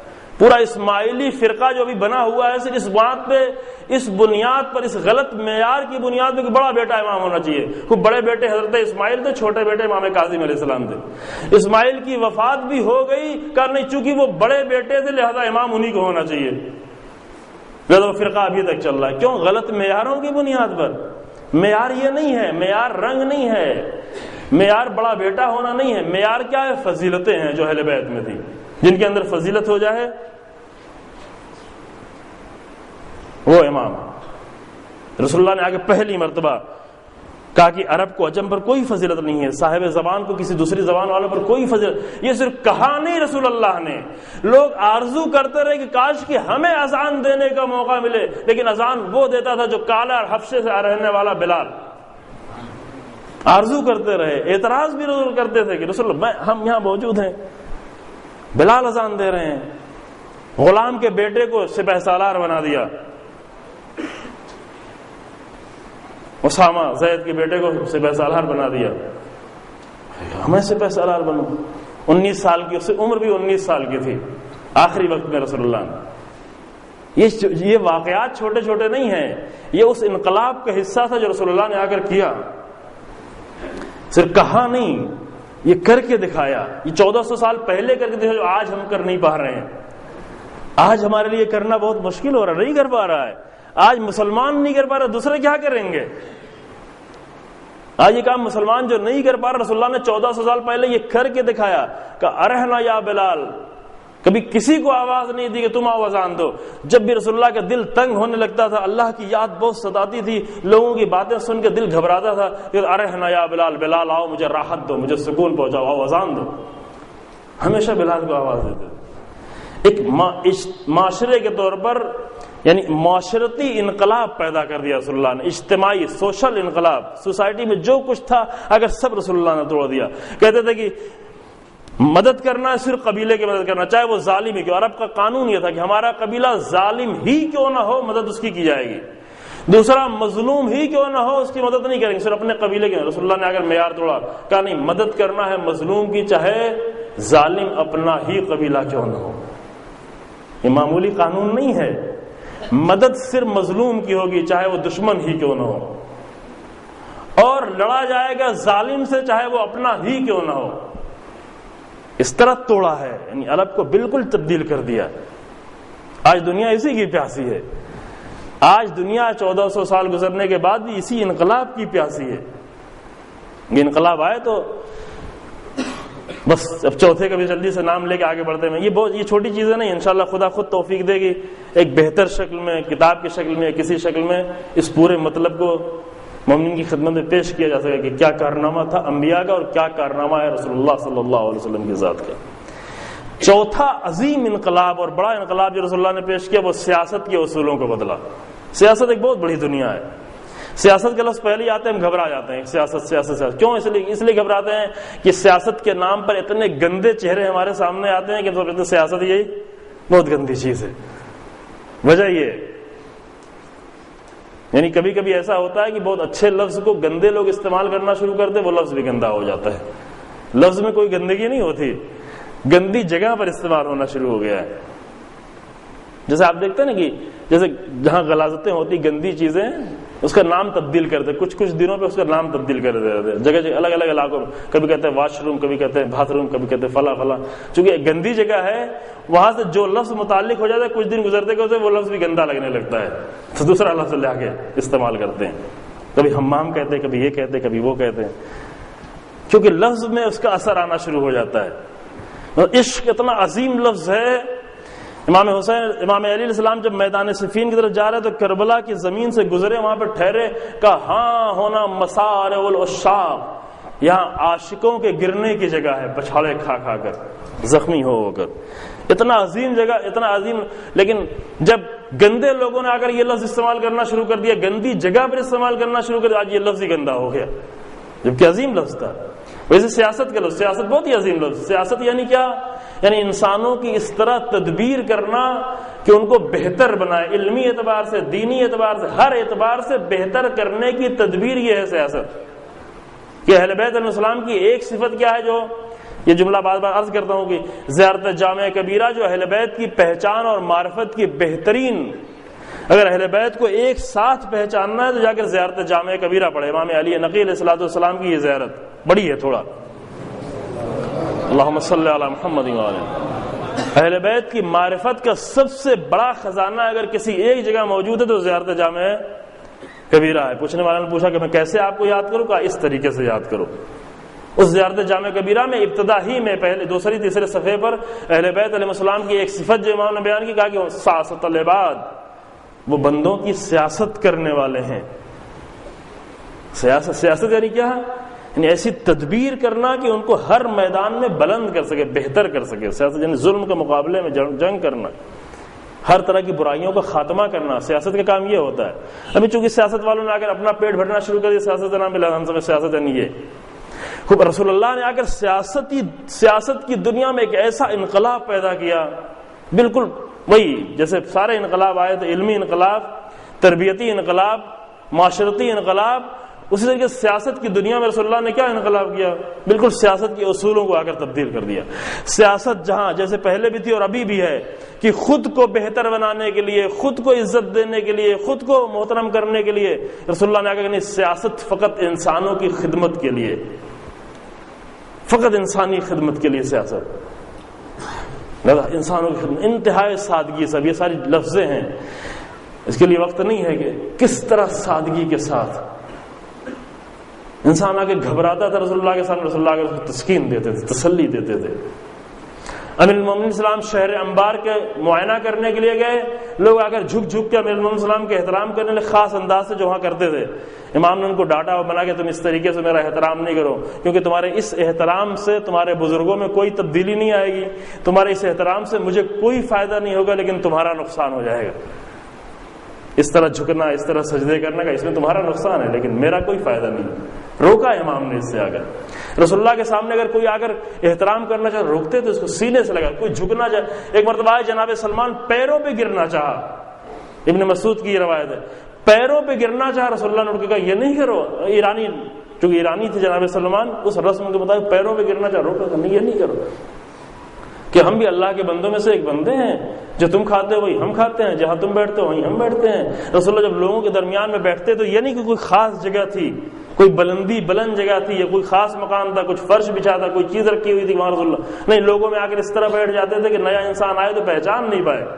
اگر پہچانتا تھا تو صرف صفائی سے اور جگہ سے نہیں پہچانے جاتے تھے رسول اللہ کی فلاں جگہ تھی. لوگوں کے درمیان میں بالکل کام کرنے کے بعد جیسے سب کام کر رہے ہوتے تھے، سفر کرتے کرتے ٹھہر گئے، کھانا پکانے کی تیاری ہے، کوئی کہہ رہا ہم جانور کو ذبح کریں گے، کوئی کہہ رہا ہم گوشت بنائیں گے، کوئی کہہ رہا ہم پکائیں گے، کوئی کہہ رہا ہم صفائی کریں گے، کوئی کہہ رہا ہم برتن دھلیں گے. رسول اللہ کہہ ہم جا رہے ہیں ہم جا رہے ہیں ایندھن لانے کے لیے، ہم ایندھن اکٹھا کریں گے.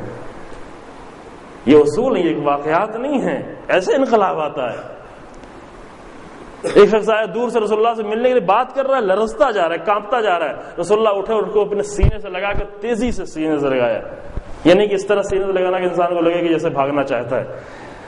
کہا کہ نہیں، ڈرو نہیں، گھبراؤ نہیں، ہم بھی ایک ایسی ماں کے بیٹے ہیں جو معمولی غذائیں کھاتی تھی، ہم خود بھی. یعنی یہ احساس لوگوں کے دلوں میں. مسجد نبی بننے لگے، سب پتھر لائے. رسول اللہ نے کہا، رسول اللہ بھی آ کر کام کرنے لگے. کہا یا رسول اللہ آپ؟ کہا کہ ہاں ہم بھی کام کرنے کے لیے آئے ہیں.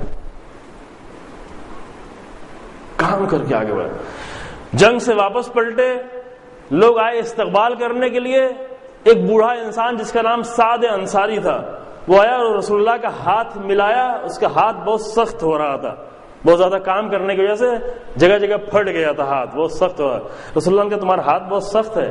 کہا یا رسول اللہ ہم کسان ہیں، ہم محنت کرتے ہیں تاکہ اپنے بچوں کا پیٹ بھرے. ہم کوشش کرتے ہیں اضربوا بالمر والمسحات، ہم کدال اور پھاوڑے چلاتے ہیں تاکہ اس کے ذریعے سے انفقوا علی عیالی، تاکہ اپنے اہل و عیال کا خرچ ہم حاصل کریں. تو رسول اللہ نے اس کے ہاتھ کو پکڑ لیا، وقبل یدہ، رسول اللہ نے اس کے ہاتھ کو چوما. دیکھیں انقلاب ایسے آتا ہے. اس معمولی انسان کے ہاتھ کو چوما رسول اللہ نے، اور اٹھا کر اس کے ہاتھ کو بلند کر کے واللہ یہ جملہ فرمایا، واللہ ھذہ ید واللہ لا تمسہ النار، خدا کی قسم یہ ہاتھ وہ ہے جسے آگ نہیں چھو پائے گی، جسے آگ نہیں مس کرے گی. یہ ہمارے بہت سارے جوان، رسول اللہ کو جس چیز سے نفرت تھی وہ بیکاری تھی. بیکار لوگوں سے نفرت تھی، جو بیکار خالی ٹہل رہے ہیں، کچھ نہیں کر رہے ہیں. رسول اللہ کون سا دین ہمیں دے کے گئے ہیں؟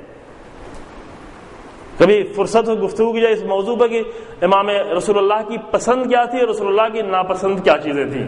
امام علیہ السلام کی پسند کیا تھی اور امام علیہ السلام کو ناپسند کیا تھا. ایک چیز جسے رسول اللہ کو انتہائی نفرت تھی وہ بیکاری تھی، بیکار ٹہلنا، بیکار رہنا، سوچنا نہیں کام کرنے کے لیے. کیا ھذہ ید واللہ لا تمسہ النار، خدا کی قسم، اللہ کی قسم، یہ ہاتھ وہ ہے جس کو آگ کبھی نہیں چھوئے گی. ایک اللہ کا نبی، ایک حاکم جو حکومت کر رہا ہے، وہ اگر ایسے احترام دیتا ہے، اگر احترام دیا انسانوں کو، رحم نہیں کھایا رسول اللہ نے، اکرام دیا، عزت دی، شخصیت دی، پرسنالٹی دی انسان کو انسان کی نگاہ سے دیکھا. ورنہ لوگ انسان کو انسان کی نگاہ سے دیکھتے نہیں تھے. اگر تھوڑا سا اقتدار آ جاتا، حکومت تو دور کی بات ہے، تھوڑا سا پیسہ، تھوڑا سا اقتدار آ جائے، دوسروں کو انسان کی نگاہ سے نہیں دیکھتے تھے. رسول اللہ نے اگر عزت دی، خواتین کو اگر پہلی مرتبہ پوری تاریخ انسانیت میں اگر عورتوں کو عزت دی گئی تو رسول اللہ کے ذریعے سے عزت دی گئی. انقلاب تھا یہ. کتنی عزت دی رسول اللہ نے. حتیٰ جب بیعت کرنے کی باری آئی اور اگر مردوں نے بیعت کی رسول اللہ کی، مردوں نے آ کے بیعت کی، اور خواتین کی باری ہے تو مردوں نے کہا کہ ہم نے تو بیعت کر لی، خواتین تو ہمارے انڈر میں ہیں. خواتین یعنی کیا؟ خواتین کی تو کوئی حیثیت نہیں ہے، عورتوں کی کوئی حیثیت نہیں ہے. اللہ کا فرشتہ آئے کہ نہیں، اللہ کے نزدیک مرد و عورت برابر ہیں. بیعت جس طرح ابھی دیکھیں 1400 سال گزر جانے کے بعد جس مکے میں رسول اللہ آئے تھے، جس عرب میں، ابھی وہاں بہت سارے ملک ایسے ہیں جن عورتوں کو ووٹ دینے کا حق نہیں ہے، ابھی بھی ووٹ دینے کا حق نہیں ہے. رسول اللہ نے کیا کیا؟ اللہ فرشتہ آیا، ان لوگوں نے کہا کہ ہمارے بچے اور ہماری عورتیں ہمارے ماتحت ہیں، ہم بیعت کر رہے ہیں، تو گویا سب نے بیعت کر لی. اللہ کا فرشتہ رسول اللہ نے یہ کہا، رسول اللہ نے کہا نہیں، تمہاری بیعت کافی نہیں ہے، عورتیں خود آ کر بیعت کریں. بیعت کیسے کریں؟ خوب ہاتھ میں ہاتھ تو رکھ کے بیعت نہیں کر سکتی ہیں، تو طریقہ یہ اپنایا کہ پانی لا کے رکھا گیا، ادھر رسول اللہ پانی میں ہاتھ ڈالتے تھے، ادھر عورتیں پانی میں ہاتھ ڈال کے بیعت کرتی تھی، کہ اسی طریقے سے میدان غدیر میں بھی بیعت ہوئی. یہ شخصیت دینا، یہ میں واقعات نہیں پڑھ رہا ہوں، چند واقعات نہیں بیان کر رہا ہوں، معجزہ بھی نہیں بیان کر رہا ہوں، یہ وہ حقیقتیں بیان کر رہا ہوں جو رسول اللہ نے کیا، اور اس کے نتیجے میں اتنا عظیم انقلاب پوری انسانی دنیا میں آیا ہے. اور ابھی اور ہونا ہے یہی انقلاب. انسان جتنا زیادہ رسول اللہ سے نزدیک ہوتا چلا جائے گا، جتنا زیادہ رسول کے اوصیاء اور ولیوں سے نزدیک ہوتا چلا جائے گا، انسانی انقلاب بڑھتا چلا جائے گا. یہ رسول اللہ نے یہ نہیں کہ میں کر رہا ہوں بعد میں کوئی کرنے والا نہیں، رسول اللہ کی سیرت ہے ہی اس لیے کہ جو جتنا زیادہ اپناتا چلا جائے اتنا ہی زیادہ انقلاب آتا چلا جائے گا. ابھی اتنا بڑا انقلاب جو آیا، کبھی کبھی کہتے ہیں ایران کا انقلاب، امام خمینی بہت سختی سے منع کرتے ایران کا انقلاب نہیں کو، یہ اسلامی انقلاب ہے، چونکہ یہ کسی ملک کا سرمایہ نہیں ہے. الہی چیزیں کسی ملک کی نہیں ہوا کرتی ہیں، یہ سب کی ہوا کرتی، سب کا سرمایہ. کیا کیا امام خمینی کا کارنامہ کیا تھا؟ بہت بڑے عالم تھے، بہت بڑے فقیہ تھے، اس لیے اتنا بڑا انقلاب ہے. نہیں، بہت بڑے فقیہ اور بھی تھے، ابھی بھی ہیں، پہلے بھی تھے، بہت زیادہ لوگ تھے. علم کی بنیاد پر انقلاب نہیں آیا، فقہ ہونے کی بنیاد پر انقلاب نہیں آیا. بہت زیادہ باتقوا تھے، کہاں باتقوا تو تھے لیکن اور بھی بہت سارے باتقوا تھے. بہت زیادہ پاک و پاکیزہ تھے، کہاں پاک و پاکیزہ تھے لیکن اور بھی پاک و پاکیزہ تھے. اتنا بڑا انقلاب کیوں آیا؟ اتنا بڑا انقلاب آنے کی اصلی وجہ تھی کہ امام خمینی نے رسول اللہ کی سیرت کو اپنانا سیکھ لیا تھا. ناقص سیرت نہیں، مکمل سیرت. وہ واقعہ آپ کے ذہن میں رہے. ناقص سیرت ہم سب اپناتے ہیں، کچھ چیزیں ہم اپناتے ہیں، کچھ چیزیں آپ اپناتے ہیں، کچھ چیزیں وہ عالم اپناتا ہے، کچھ چیزیں وہ مولوی. یہ ناقص چیزیں جو اپنائی جاتی ہیں تو نہ خود اپنے اندر انقلاب آتا ہے نہ دوسروں میں انقلاب آتا ہے. لیکن اگر مکمل سیرت اپنا لی جائے تو آج جس سرزمین پر رسول اللہ کی اور ائمہ کی مکمل سیرت اپنائی جائے، دیکھیں انقلاب آنا شروع ہو جاتا ہے، آ جائے گا انقلاب. تاثیر اس کی ہے، تاثیر ذات کی ہے، تاثیر اس کردار کی ہے، تاثیر انسانوں سے نہیں آتی. کتنا ہی بڑا عالم ہو جائے، کتنا ہی بڑا متقی ہے، اس میں کوئی بھی تاثیر نہیں ہے. تاثیر کہاں سے پیدا ہوگی؟ تاثیر پیدا ہوگی اگر سیرت رسول اللہ اپنائی چلی جائے، سیرت امام علی اپنائی چلی جائے. جتنا زیادہ آتی چلی جائے گی اتنی زیادہ تاثیر پیدا ہوتی. کہاں کہاں اپنائیں؟ علم کی دنیا میں. جوان سنیں اس کو، جوان اس بات کو سنیں. کل میں نے آپ کے ساتھ علم کی دنیا میں انقلاب چاہیے ہے تو ایسے نہیں. ایک فضیلت کیا؟ امانت داری. پڑھنے کے لیے گئے تو امانت داری سے پڑھیں. رسول اللہ کی ایک صفت یہ تھی کہ 40 سال پہلے لوگ کہتے تھے بہت ہی امین انسان ہے، بہت ہی امین. امین کا مطلب یہ نہیں کہ کچھ پیسے لا کے دیتے تھے واپس کر دیتے، نہیں، جو بھی کام کرتے تھے بہترین. امانت داری یعنی کیا؟ جو بھی کام کرے انسان بہتر کرے. پڑھ رہا ہے تو بہتر طریقے سے پڑھے. مجلس پڑھنے آیا تو بہتر چیز پیش کرے، بہتر امین بن کے آئے. خیانت نہیں کرے انسان، کسی جگہ خیانت نہیں کرے. دکان پہ گیا کام کرنے، وہاں خیانت نہیں کرے. انسان سمجھتا ہے خیانت کر کے ہم کامیاب ہو جائیں گے. ممکن ہے خیانت کر کے کچھ دن کچھ فائدہ ہو جائے، لیکن اصل بزنس کے اصول میں سے ہے کہ جتنا امانت داری ہوتی ہے اتنی انسان پہ بھروسہ ہوتا ہے. جب بھروسہ ہوتا ہے تو کامیابی ہوتی ہے. آپ دیکھیں وہی لوگ کامیاب ہیں کہ جن کے اندر امانت ہے. کوئی چیز بناتے ہیں تو امانت داری سے بناتے ہیں، بیچتے ہیں تو امانت داری سے بیچتے ہیں، پڑھتے ہیں تو امانت داری سے پڑھتے ہیں. یہ رسول اللہ کی صفتیں ہیں. یہ اپناتا چلا جائے انسان، کامیابی دنیا اور آخرت کی کامیابی. ہم نے کہا دین یعنی آخرت کی کامیابی، لیکن یہ ہمارا دین ہے. لیکن رسول اللہ کے دین یعنی کیا؟ رسول اللہ کے دین وہ کہ جو دنیا کو پہلے کامیاب کرے اور دنیا کی کامیابی کے نتیجے میں آخرت کی کامیابی ملتی چلی جائے. بس تقریباً 1 گھنٹے کی گفتگو تمام ہو گئی ہماری. وقت گزر جاتا ہے، جلدی وقت گزر جاتا ہے. البتہ ہماری گفتگو سننا شاید آپ کے لیے زیادہ، آپ کو لگ رہا ہے 4 گھنٹے کی گفتگو ہوگی. کبھی کبھی ایسا ہوتا ہے نا، اگر اچھی گفتگو ہو نہیں رہی ہوتی ہے تو آدمی سمجھتا ہے 1 گھنٹہ 4 گھنٹہ گزر گیا. لیکن دھیرے دھیرے کبھی کبھی ذائقہ انسان کا الگ ہوتا ہے، ذائقے کے بدلنے سے بہت زیادہ فرق ہوتا ہے۔ ہمارے یوپی کے لوگ یہاں آتے ہیں، جب کھٹا کھٹا کھانا کھانا بہت مشکل ہوتی ہے ان کو کھانے میں، لیکن کچھ دن ان کو رکھ دیا جائے پھر ان کو وہی کھانا اچھا لگنے لگتا ہے۔ کیوں؟ اس لیے کہ ذائقہ بدل گیا ہے۔ اب ایران جاتے ہیں، وہاں پر کھانا نہیں کھایا جاتا، کیا کھائیں یہاں پہ، لیکن کچھ دن ہم لوگ وہاں پہ رہ لیے، اب ہم اپنے انڈین کھانوں زیادہ وہاں کا کھانا اچھا لگتا ہے، مفید بھی ہوتا ہے البتہ، کیونکہ ذائقہ انسان کا، ابھی ہمارے ذائقے سننے کے کچھ اور ہیں، سماعت کے ذائقے کچھ اور ہیں۔ سماعت کا ذائقہ جو ہے ان باتوں کو قبول کرتا نہیں ہے، کہتا یہ کیسی باتیں ہو رہی ہیں، لیکن ہاں ایک وقت شاید ذائقہ انسان کا جب بدل جائے تو انسان کو انہی باتوں، میری باتیں نہیں، دین کی صحیح باتوں میں انسان کو لذت محسوس ہو، مسئلہ ذائقہ ہوتا ہے۔ خوب، یہ تھا جو یہ سیرت ایسی ہوتی ہے، یہ کردار انبیاء نے چھوڑ دیا ہے، قیامت تک کے لیے چھوڑ دیا ہے کہ جب جتنا زیادہ یہ اپنایا جاتا چلا جائے گا۔ ابھی بہت تیزی سے دنیا آ رہی ہے اپنانے کے لیے، ممکن ہم نہ اپنا رہے لیکن بہت تیزی سے دنیا آ رہی ہے اہل بیت کی سیرت کو اپنانے کے لیے، رسول اللہ کی سیرت کو اپنانے کے لیے، بہت تیزی سے۔ شاید آپ کو اندازہ نہیں ہو، بعض جگہوں پہ ذکر کیا، بعض ملکوں میں اتنی تیز تبدیلی ہے کہ انسان تصور بھی نہیں کر سکتا، تصور کرنا انسان کے لیے مشکل ہے، اتنی تبدیلی، کیونکہ حسن ہی اتنا زیادہ ہے۔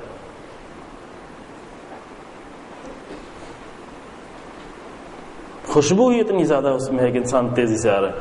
فقط مشکل کیا تھی، کبھی انسان کا شامہ تبدیل ہو گیا، شامہ بدل گیا تھا، کبھی کبھی شامہ انسان کا خراب ہو جاتا تو بدبو اس کو خوشبو لگنے لگتی ہے، جیسے ذائقہ انسان کا خراب ہو جاتا ہے۔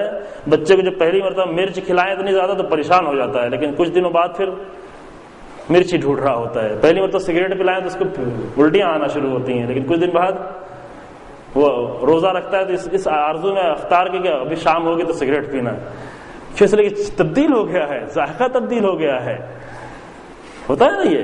اسی طریقے سے معرفتوں کا بھی معاملہ ہوتا ہے، اس دنیا میں بھی یہی تبدیلی آتی ہے۔ بعض ملک ایسے تیزی سے تبدیل ہونا شروع ہوئے ہیں، بعض ملکوں میں جانا ہوا، دیکھنا ہوا، تبدیلی کے منظر دیکھنا ہوا، آخر کس طرح ہم بیٹھے بیٹھے اندازہ نہیں کر سکتے۔ ایک ملک کا واقعہ میں بیان کرتا ہوں کئی جگہوں پر۔ ادھر افریقہ میں ایک ملک ہے جو افریقہ کا سب سے بڑا ملک ہے، نائجیریا اس کا نام ہے۔ وہاں پہ ابھی نیٹ پہ آپ جا کے دیکھیں ویکیپیڈیا میں تو لکھا ہوگا کہ 35 سال پہلے کوئی جانتے ہیں شیعت بھی کوئی چیز ہے، آشنا نہیں تھے۔ انقلاب آنے کے بعد ایک عالم جو سعودی عرب کا پڑھا ہوا تھا، ایک تبدیل ہوا اور اس نے آ کر وہی آئیڈیالوجی پیش کی، ہماری طرح صرف کچھ واقعات کچھ چیزیں نہیں، ایک مکمل اسلامی آئیڈیالوجی پیش کی، ایک مکمل رسول اللہ کی سیرت، ایک مکمل دین، ایک مکمل ائمہ کی سیرت، اور وہ لیا ان سے۔ امام خمینی رحمۃ اللہ علیہ سیکھا چکی ہے انسان وہ جس نے اگر واقعا اللہ نے توفیق دی، اگر ہماری زمانے میں ہماری زندگی میں اگر ایک مکمل سیرت کا نمونہ، مسجد میں آ کر بہت پاکیزہ رہنا اور دین کی باتیں کرنا یہ بہت ہی آسان کام ہے، مشکل نہیں ہے، لیکن آ کر دنیا کے سامنے اسلام کا ایک بہترین نمونہ پیش کر دینا یہ معمولی کام نہیں ہے۔ یہ پیش کیا، وہ متاثر ہو کر آ کر شیعہ ہوا، اور ان 34-35 سالوں میں ابھی نیٹ پہ جو لکھا ہوا ہے وہ ہے کہ 5 to 10 ملین، یعنی 50 لاکھ سے 1 کروڑ، لیکن جو ہم لوگوں کی ملاقات وہاں کے علماء سے انہوں نے بتایا کہ ابھی 1 کروڑ شیعہ ہیں وہاں پر ایک ملک میں، یعنی 30-34 سالوں میں، 35 سالوں میں، 32-33 سالوں میں 1 کروڑ کی تعداد میں، اور ہمارے جیسا شیعہ نہیں، باقاعدہ آئیڈیالوجیکل شیعہ، ہر جگہ شیعہ۔ ہم لوگ مسجد میں عزا خانے میں شیعہ ہوتے ہیں اور یونیورسٹی میں جاتے ہیں تو سیکولر اور لبرل ہو جاتے ہیں، اور نہیں معلوم کیا کیا ہو جاتے ہیں۔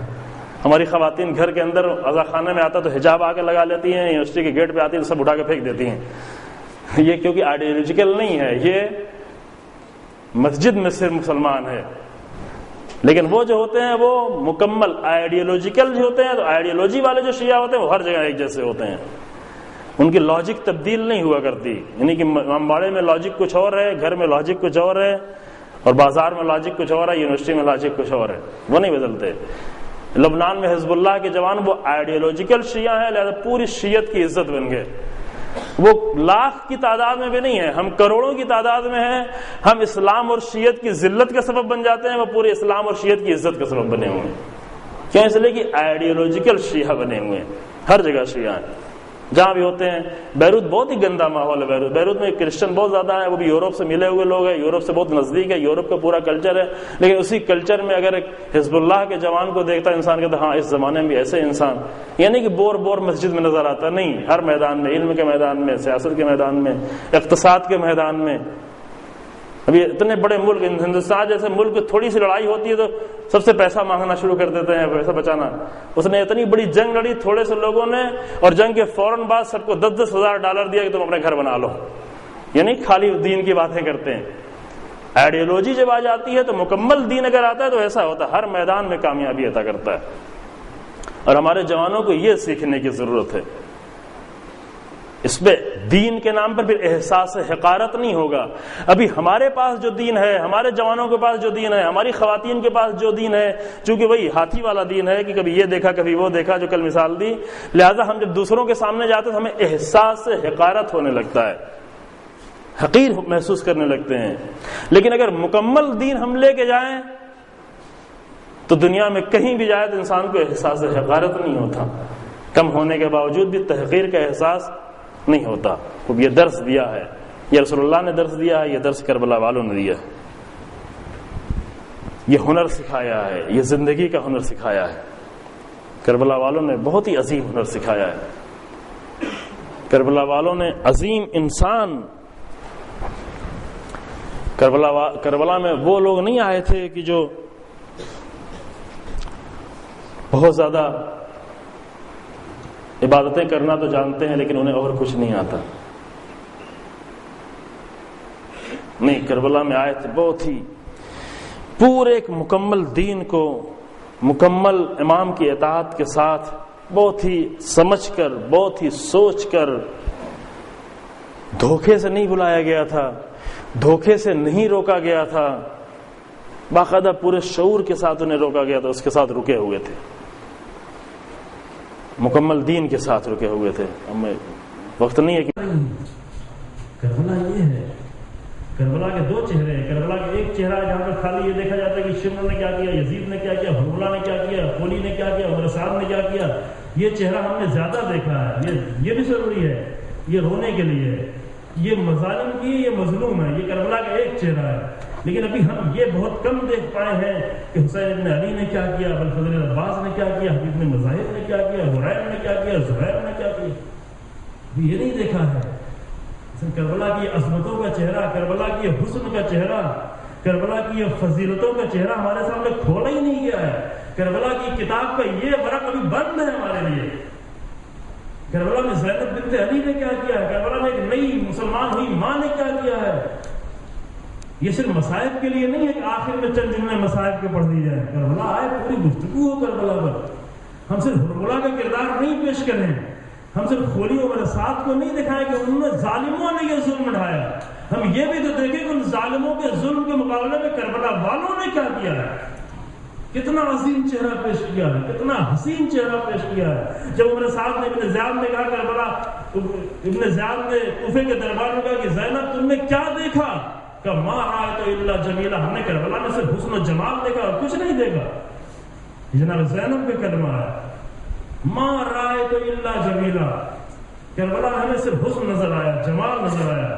پورے کربلا کی گزارش رپورٹ ایک جملے میں جناب زینب. کتنا عظیم دل چاہیے یہ جملہ کہنے کے لیے. پہچانا علی کی بیٹی کو.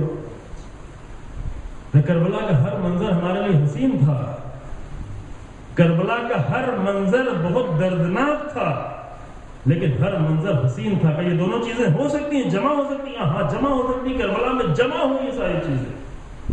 کربلا یہ ہے. ابھی ہم پھر کربلا کے ساتھ ایک چہرے سے آشنا ہوئے ہیں, جناب زینب سلام اللہ علیہا. دوسرا چہرہ جو درد کا ہے اس کا بھی حق ابھی ہم نے ادا نہیں کیا, رونے کا بھی حق ادا نہیں ہوا ہے. لیکن دوسرا میدان تو بالکل خالی پڑا ہوا ہے.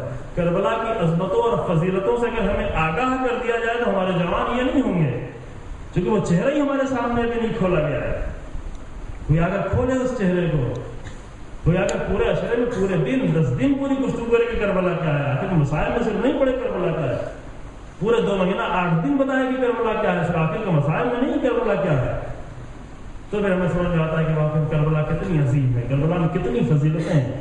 ایک دن میں اتنی فضیلتیں ایک ساتھ زندہ ہو جانا کربلا کے میدان کے سوا کہیں بھی نظر نہیں آتا، کہیں بھی نہیں۔ لیکن ہاں اب آپ چونکہ مصائب کے لیے آپ آمادہ ہیں تو مصائب کا چہرہ بھی بہت زیادہ ہے۔ کوفے کے بازار میں ایک طرف علی بن ابی طالب کی بیٹی خطبہ دے رہی ہے، یہ عظمت کا چہرہ، یہ فضیلت کا چہرہ، کیا خطبہ ہے۔ خطبہ اور جگہوں کو توفیق ہوئی پڑھنے کی، ایک مشکل ہماری گئی، کہتے جناب زینب نے عظیم خطبہ دیا لیکن ہمیں نہیں معلوم کیا خطبہ دیا، ضرورت ہے پڑھا جائے وہ خطبہ کیا دیا۔ امام سید سجاد نے عظیم خطبہ دیا، پورا انقلاب آ گیا شام میں، کیا خطبہ دیا نہیں معلوم خطبہ دیا، 70 سال کی عمر ہو گئی لیکن نہیں معلوم کہ امام سید سجاد نے کیا خطبہ دیا۔ یہ مصیبت ہے، یہ توفیق کو پڑھی، بہت ساری جگہوں میں پڑھا پورا خطبہ، یہ کیا خطبہ دیا، ضرورت ہے۔ یہ عظمت تھی کربلا کی۔ مصیبت کیا تھی؟ مصیبت یہ تھی کہ جب نظروں کے سامنے بھائی کا سر آتا تھا،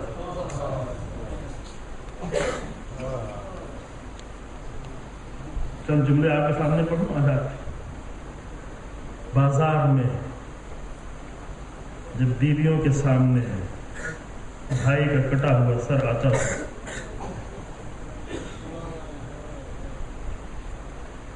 زینب نے اس طرح تو کبھی نہیں دیکھا تھا۔ حسین ابن علی کو سجدے کرتے ہوئے دیکھا تھا، عبادتیں کرتے ہوئے دیکھا تھا، مسکراتے ہوئے دیکھا تھا۔ امام مسکراتے تھے، رسول اللہ کی سیرت یہ تھی کہ اکثر لبوں پہ مسکراہٹ ہوتی تھی، یہ چہرہ مسکراتے ہوئے دیکھا تھا۔ اس چہرے کو اس حالت میں زینب نے تصور نہیں کیا تھا کہ خاک پٹی ہوگی، چہرہ خون سے رنگین ہوگا، باہوں پر خاک ہوگی۔ حسین ابن علی کا یہ چہرہ زینب دیکھے،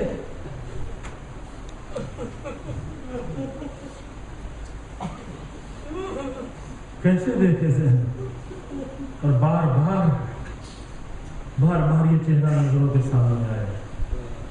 کوفے کے بازار میں زینب نے حسین ابن علی کو دیکھا تھا۔ 4.5 سال تک علی بن ابی طالب نے کوفے میں حکومت کی تھی، اسی کوفے میں زینب بھی تھی، اسی کوفے میں حسین بھی تھے، اسی کوفے کی گلیوں میں، اسی کوفے کے راستے پر حسین ابن علی جب آتے تھے تو لوگ احترام کرتے تھے۔ آج حسین ابن علی اس طرح لوگ کے نیزے پہ بلند ہو کے آئے ہیں، یہ زینب سے دیکھا نہیں جاتا، اور سارا مجمع تماشائی بنا ہوا دیکھ رہا ہے۔ جب تماشائی کی حالت میں دیکھا تو جناب ام کلثوم نے ایک فریاد بلند کی، فریاد، ام کلثوم کی یہ فریاد آواز دی، یا اہل الکوفہ غضوا ابصارکم، یا اہل الکوفہ غضوا ابصارکم انا، اے کوفے کے لوگوں تم اپنی آنکھیں بند کر لو، تمہیں شرم نہیں آتی، آنکھیں بند کر لو، تم تماشا دیکھنے آئے ہو۔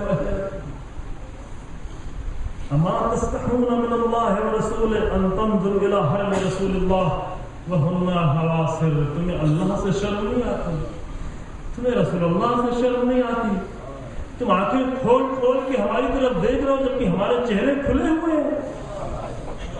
یہ ام کلثوم کی فریاد، یہ علی کی بیٹی کی فریاد، اما تستحون، تمہیں شرم نہیں آتی، تمہیں حیا نہیں آتی۔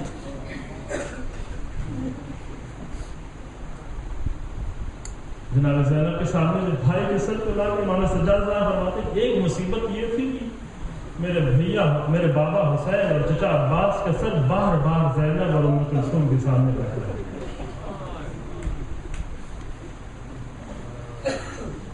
کوفے میں ایک مرتبہ جناب زینب کے سامنے یہ سر آیا اور بیوی نے دیکھا، چند اشعار پڑھے، خالی اشعار پڑھتا ہوں جناب زینب کے، اور صرف ترجمہ اس کا وسیع مسائل ایسی سوال ہے۔ یہ اشعار بہار بنوار میں بھی موجود ہیں اور رسول محمود، یہ معتبر کتابیں جو ہماری ہیں اس میں موجود ہیں۔ جب بیوی کے سامنے بھائی کا سر اس حالت میں آیا، نو کے نیزے میں بلند، خون جاری ہے، خون سے چہرہ اٹا ہوا ہے، خاک پڑی ہوئی ہے، بالوں میں گرد پڑی ہوئی ہے، جیسے جناب زینب کی نگاہ پڑی، آواز دی، یا ہلال لمستتم کمالا، اے میرے چاند ابھی تو مکمل نہیں ہوا، اے میرے ہلال، ہلال اس چاند کو کہتے ہیں جو پہلی دوسری تاریخوں میں، اے میرے یہ تو بہت جلدی تھی چلا خستن قبضہ غروبا، اتنی جلدی مجھے غروب آ گیا، اتنی جلدی غروب آ گیا. ما توہمت یا شقیق فوادی، اے میرے دل کی ٹھنڈک، میں نے یہ سوچا بھی نہیں تھا. کل کا مسائل آپ یاد کریں کہ جناب زینب کیسے اپنے آپ کو یقین دلائے کہ میرا بھیا ہے. ابھی کوفے میں بھی زینب کو یقین نہیں آ رہا، لیکن چونکہ بھائی کا سر نظروں کے سامنے ہے، فرماتے ما توہمت یا شقیق فوادی، اے میرے دل کی ٹھنڈک، میں نے تو تصور بھی نہیں کیا تھا، میرے تو وہم میں بھی یہ نہیں تھا کہ ان ھذا مقدرا مکتوبا، کہ ہماری قسمت میں یہ لکھا ہوگا کہ اپنی نظروں سے بھائی کا چہرہ اس طرح دیکھو. زینب نے یہ نہیں سوچا تھا. اس کے بعد فرماتے ہیں، بیوی فرماتی یا اخی فاطمہ الصغیرۃ کلمھا، اے میرے بھیا آ کر اپنی اس چھوٹی سی بیٹی سے تھوڑا سا کلام کر لو. وہ دردناک جملہ، اے میرے بھیا آ کر اپنی اس چھوٹی سی بیٹی سے تھوڑا سا کلام کرو. کیوں فقط قادا قلبھا ان یذوبا، ایسا لگتا ہے کہ عنقریب اس کا دل پگھل جائے. مصیبتیں اتنی پڑی ہے کہ دل پگھلنے والا ہے. بھیا اگر تھوڑا بات کر لو کہ دل ٹھہر جائے. اور اس کے بعد فرماتی یا اخی قلبک الشفیق علینا، اے میرے بھیا تم تو ہم پر بہت مہربان تھے. اے بھیا ہم پر تو ہمیشہ رحمت کی نگاہوں سے دیکھتے تھے، مہربانی کی نگاہوں سے دیکھتے تھے. آج آپ کو کیا ہو گیا ہے کہ بہن بلا رہی ہے کوئی جواب نہیں دیتے. ما لہ قد قسا وصار صریبا، اے میرے بھیا آج آپ کا دل سخت ہو گیا ہے.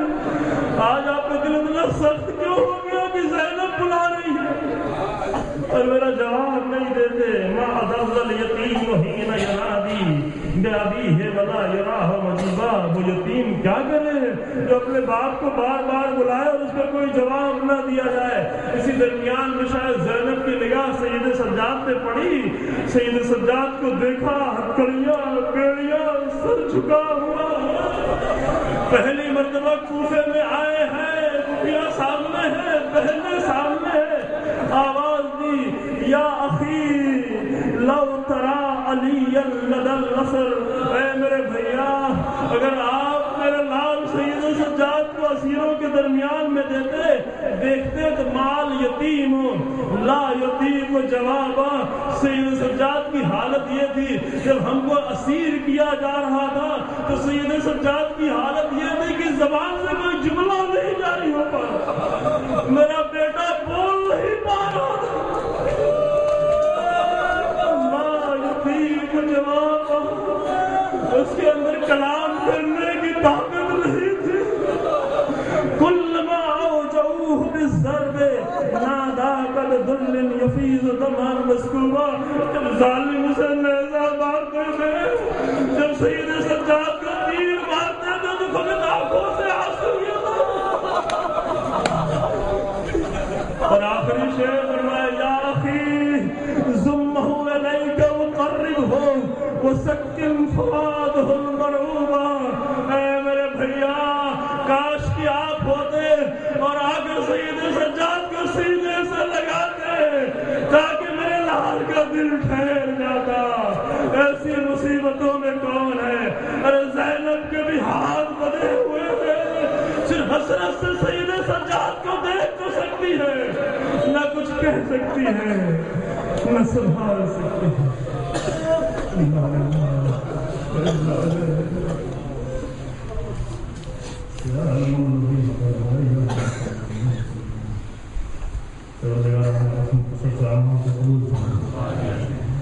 ہمارے گناہوں کو معاف فرما. ہم سیرت رسول اللہ اور سیرت کربلا والوں کی سیرت میں چلنے کی توفیق عطا فرما. پروردگار ہمیں کربلا والوں کی عزت سے آشنا ہونے کی توفیق عطا فرما. پروردگار عالم اسلام میں جہاں جہاں مشکلات کو حل فرما، ظالموں کے ظلم کو ان کی طرف پلٹا دے. علماء حق اور علماء کرام کی حفاظت فرما.